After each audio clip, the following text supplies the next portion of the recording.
പണ്ട് ഒരു MSc class. പതിവ് പോലെ ഞങ്ങളുടെ ലിസി മാം ക്ലാസ്സിൽ വന്നു. ചോക്കെടുത്ത് മിസ് ബോർഡിൽ എഴുതി ജിങ്കോ. പേര് കേട്ടപ്പോൾ തന്നെ എന്തോ ഒരിഷ്ടം. വരകളിലൂടെ ലിസി മാം ക്ലാസ് കംപ്ലീറ്റ് ചെയ്തു. ഇതുവരെ കണ്ട ജിംനോസ്പേം ഗ്രൂപ്പ് മെമ്പേഴ്സിൽ നിന്നും വ്യത്യസ്തമായ ഒരാൾ. കാണാൻ നല്ല ഭംഗി. മാം അതിനെ കംപ്ലീറ്റ് സ്ട്രക്ചറും വിവരിക്കുമ്പോൾ എനിക്കതിനെ കാണാൻ കഴിയുന്നുണ്ടായിരുന്നു.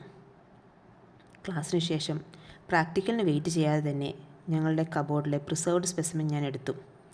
അതെ, മാം വരച്ചതും ഞാൻ മനസ്സിൽ കണ്ടതും എല്ലാം ഒരുപോലെ തന്നെ. അങ്ങനെ ജിങ്കോ എൻ്റെ മനസ്സിൻ്റെ കോണിൽ ഇടം പിടിച്ചു. MSc കഴിഞ്ഞു. കാലങ്ങൾ കഴിഞ്ഞുപോയി. കുറേ നാളുകൾക്കിപ്പുറം നിന്നുകൊണ്ട് ഞാൻ എൻ്റെ വീട്ടിലേക്കൊന്ന് കണ്ണോടിച്ചു. ബെഡ്ഷീറ്റ് മുതൽ ചായ കുടിക്കുന്ന കപ്പ് വരെ ജിങ്കോ.